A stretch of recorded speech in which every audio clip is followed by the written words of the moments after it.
Hi folks, welcome to the Prepared Homestead. This is Travis. Thank you all for stopping by to watch. A little different truck talk. I'm not in the truck this time. Haha, throwing you off. Now, someone will complain about that too. Always lots of the complainers. I guess they have nothing else better to do with their life. Anyways, are you ready to experience things that we've not experienced before? And I'm speaking of some pretty dramatic things. Wars, famines, unrest, all kinds of things. They're probably on their way. I don't know when. I know you've all heard it before. You've all been hearing it for months, and you're probably thinking, well, let's just rip the Band-Aid off and get it over with, right? I hear you. Things are heating up even more in the Middle East. Of course they are. Do you know there's been about 10 to 13 different attacks on U.S. soldiers at U.S. installations in the Middle East in the last week? That's quite a bit. We've seen F-16s, a bunch more F-16s over there announced today. Sent THAAD and Patriot missile systems over to the Middle East. Lots of things just kind of picking up speed at a real fast pace. And I don't know that anyone really thinks that nothing's going to happen at this point. It would just seem almost crazy if nothing happens at this point. I think everyone is just kind of settled into that, and so we have to get ready. We have to prepare for that, and along with that, there's going to be just a lot of chaos for us. And I think that, as I've said in the last several videos, that this isn't just a Middle Eastern war. This isn't just about Gaza or Israel or Hamas and Israel or any of that kind of stuff. I mean, certainly there's some bad things that's happened over there, some horrific things, a lot of death, a lot of destruction, but it's bigger than that. This is all part of this globalist movement to kind of take over, take your rights away, take your stuff away. You'll own nothing and be happy, right? So I think that we have to start really wrapping our heads around the fact, and I've mentioned this before in previous videos in the past, that our lifestyle, our belief system, it's going to be probably to the point of criminalized.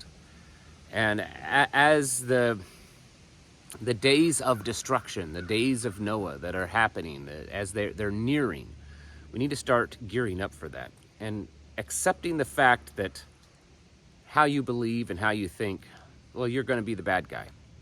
It's not going to be the terrorist from some other country in the Middle East. It's not going to be all of the people pouring into the country illegally. It's going to be you, because of your Christian values, your traditional beliefs, your traditional morals, wanting to raise your children under a biblical guidelines, all this kind of stuff.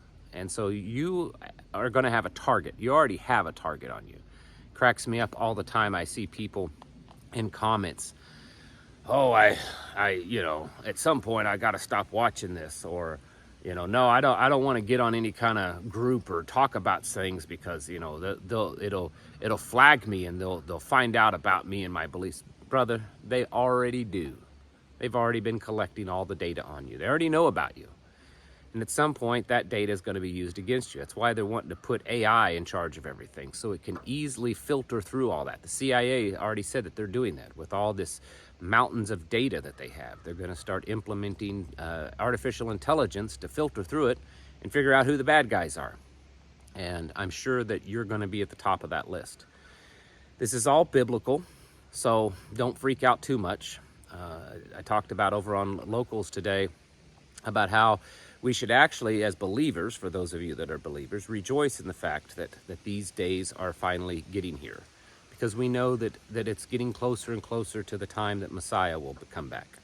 And so we should not let it get us down too much. But we also have to realize that we're gonna be in the crosshairs. And I know a lot of people are thinking, oh, it's going to shift. It's going to be Iran's the enemy and Russia's the enemy and China's the enemy. No, it's going to be you're the enemy. This is all a big distraction to kind of bring things down and bring America down to a level that they can start taking over everything, okay? But to do that, they have to eliminate the biggest threat, which are traditional, patriotic, Christian, Bible-believing, gun-toting, pro-life, pro-homeschool, pro two-gender-only people, right? We got to go by the wayside. And at some point, it's quite possible that you and I could be outlaws. Now, why am I saying all of this? Because I know that most of you already get it. Well, I'm going to talk about something for just a couple of minutes it ruffles some of your feathers. You need to get out of where you're at. You need to find a place where there are more and more like-minded people. I know you're going to say, well, it's like shooting fish in a barrel. You get them all in one spot. True, but there's also strength in numbers. And if you're out there, in San Francisco or New York City or wherever it is, Chicago, and you're the only one, you're going to be easily consumed. That's why for goodness, over 5 years now, I've promoted the Ozarks. I think the Ozarks is a great place. It's part of the Bible Belt. The laws here aren't perfect and the people aren't perfect, but it's very conducive to this lifestyle. It's conducive to self-sufficiency. And finding others, like-minded others, is become very easy, and they're all over. Not everyone, but they're all over. And so it's better when you live in a place like this. So that's why I've always pushed that. For those of you that wonder, I live in the South Central Missouri Ozarks, and that's about as close as I'm going to tell you. Some of you can figure it out a little bit closer on your own. But in doing this, it gives us more time. It doesn't take care of everything. It doesn't eliminate the threat. I know what some of you are going to say. Yeah, they're going to come out there for you too. Possibly so. But they're not going to come out here first. They're not coming out here first. They're going to the big cities first. They're going, and I know this because of my previous training. I know this because I've talked to numerous other people that's had various government level training that has gone through, what if there was some kind of martial law training or massive pandemic or quarantine, FEMA training. I also know this because that's exactly what Klaus Schwab said in 2016, that they would be rounding people up in the cities, and the people that were outside the cities that refused to comply, well, they're kind of on their own. So could they eventually come here? Maybe, but that's a lot of manpower. And even if they do, well, we're going to know about it ahead of time. And so it gives us a little bit more time. Even the Bible talks about running to the wilderness for protection and going up into the mountains in times of struggle and bad times. So I think that it's very important, because this lifestyle, I feel very much so on this one, is going to become outlawed at some point. You and I are going to be outlaws. And you should probably just go ahead and accept that.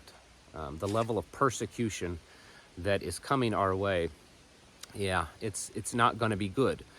And you need to get ready for it. What else can I say? I've been telling folks for years to do this kind of stuff, to get ready. And we're starting to see it just over the horizon, I think. And I don't know how much time we have left. It may not be a whole lot. But either way, we know it's coming. And the amount of instability and collapse and economy and, restrictions, big brother in your life, all of that's coming at us. And it's been coming at us for years, but it's going to start picking up speed. We don't have that much longer until we get to 2030. And you all know that that's the big year that they really want to push things. So they've got a lot of work to do between now and then. We have to be prepared for that. So you need to get out of these cities. You need to get out of states that, don't allow you to own this or own that. I talk to people all the time. They send me emails and they leave comments in the comment section about, oh, well, yeah, I'd love to buy one of them AR-15s, but I can't have that where I live. Well, why do you live there? Well, I'd love to stock up on ammo, but, I have to have a special little card and ask permission so that I can buy ammo. Don't do it. I'd love to live off grid, but they don't allow that where I live. Then why do it? Why live there? Get out of there. Quit living in places that you can't be free, because The strong arm of the law doesn't allow it. I know that hurts a lot of feelings, but it's true. And at some point, someday, you're going to look back and say, man, I wish I'd listened. I understand it had been tough. I probably would have had to make a lot of sacrifices to up and move. But man, it sure would it would beat the sacrifices I'm making right now. It's not an easy life, but it's going to be way better. It already is way better, but it's going to be way better than the garbage that people are going to start seeing more and more. You can't be allowing over 250,000 people to cross the border every month. People from violent countries, people that can't even wrap their heads around Western civilization, people that very well could be coming here to do harm.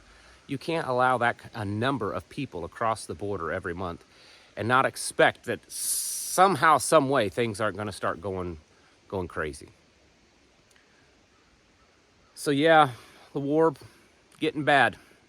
It's just bad, folks. What else can I say? Economy, bad. Politics, it's always bad. You should already know that. So what do we do about it? Well, we get ready.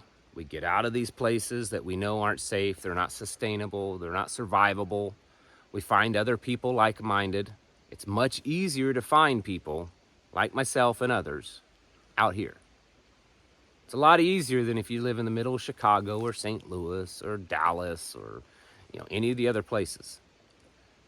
And then you can start really preparing, not just putting away a little bit of food in your closets or whatever, but really preparing to live outside of the system, which has advocated that for years. You need to be doing it, folks. Getting your houses in order and preparing yourselves mentally, physically, and spiritually. Thanks for watching. Catch you in the next video.